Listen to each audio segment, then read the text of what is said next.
What is up, investors? It is a dark and red day today.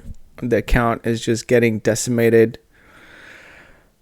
Man, it's real. Like, the losses are really big, especially for my account. In the meantime, I have a lot to catch you up on. I'm fully leveraged now, so trying to buy, at more attractive prices, especially with Smith&Wesson, since it's been going down and keeps going down. It's been pretty rough. So I ain't gonna lie, it's a tough time right now to be in the markets if you're me.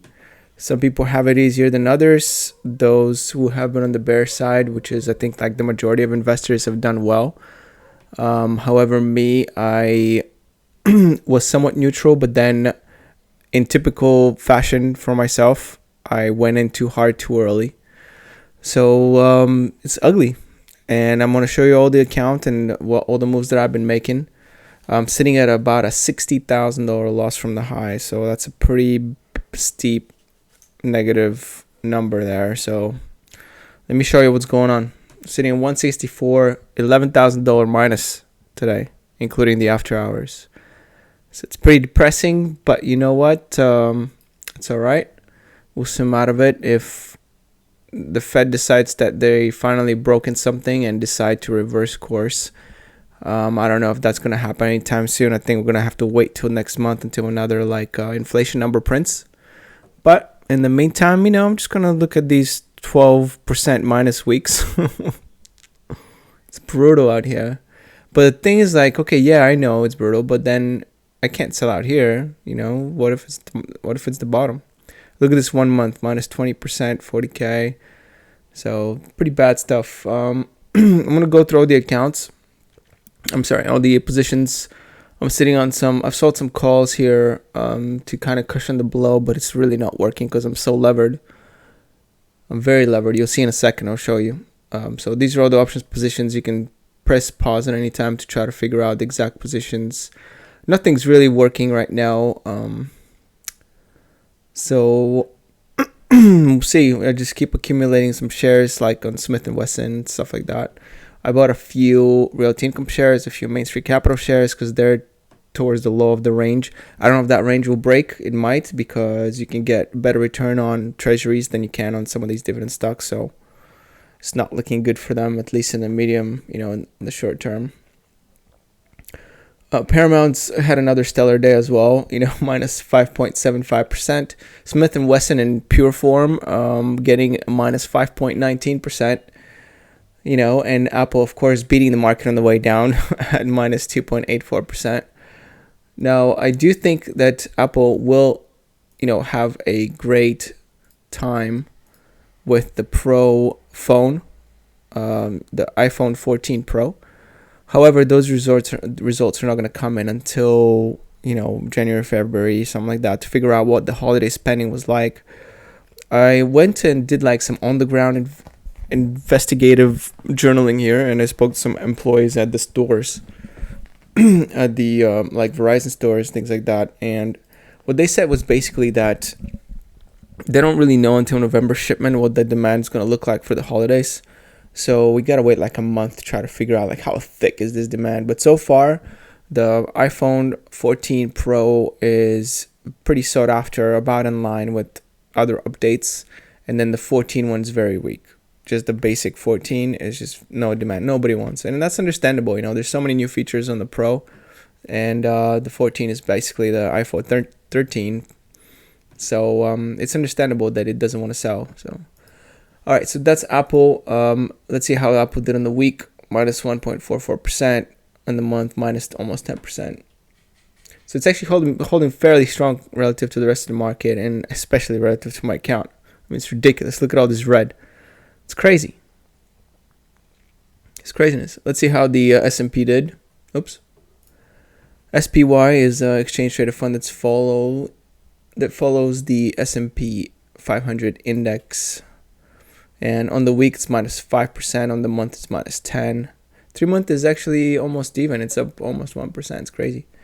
So still haven't broken through that support, I guess, on 366. So we'll see if that breaks. I hope not, for the sake of myself and other investors out there. Let's go into the investing tab, shall we? I'm sitting at 272,900 total market value right now because I am margined out $108,000. I was down at like 20 or something just not too long ago trying to deleverage, and as the market's turning down in pure fashion, I tend to increase leverage. So I'm sitting at about 80% levered at the moment. When this goes down to 50%, that means I'm 100% levered. So I'm almost 100% levered, not quite there, but 80%. It's pretty heavy, it's pretty thick. So I owe $108,000 to Robinhood, and I'm gonna pay interest on that, which is quite high, especially since the rates are going up. So basically, this is a bet that things are gonna reverse, and that the Federal Reserve is going to change course, which means the inflation has to ease up. And I don't know what's going to happen. You know, the prints this time around was pretty hot. I don't know if you guys been following the news, but it was thicker by like 0.5% than people expected. And of course, that threw the markets into a tail dive because more rate hikes are to be expected on the horizon.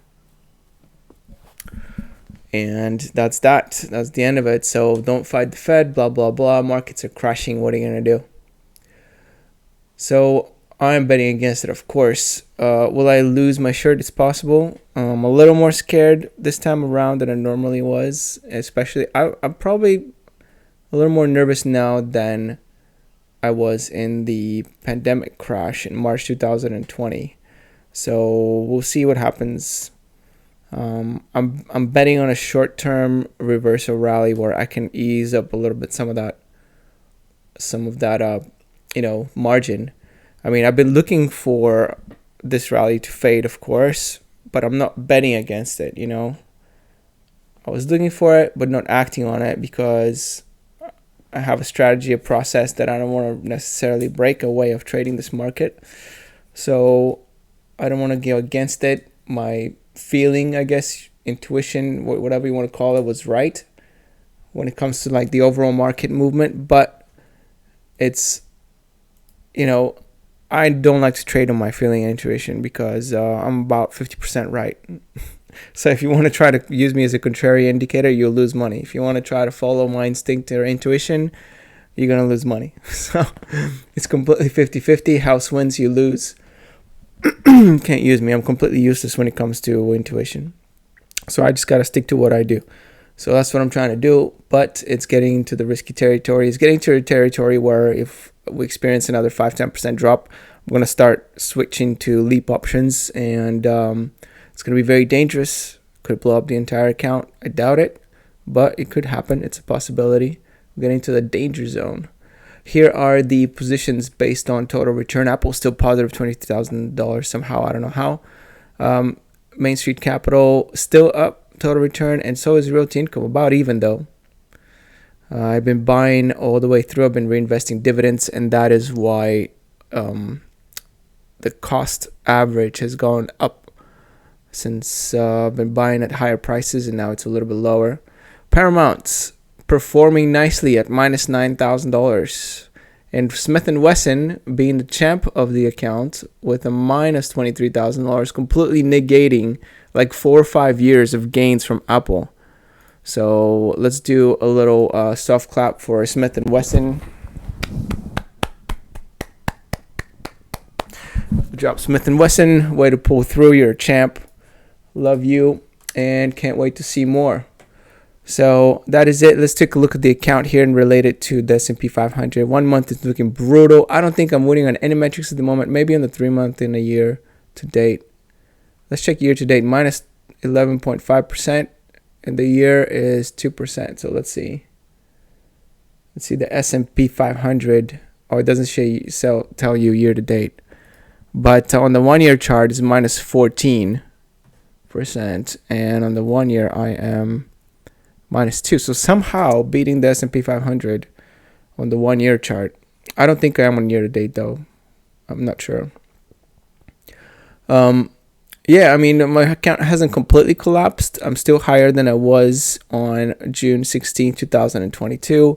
Still higher than it was in March 14, but judging by today's action, it looks like the market did have a little bit of a heart attack, and it's taken a nosedive, a bloody nosedive, and it's experiencing heavy loss of blood at the moment.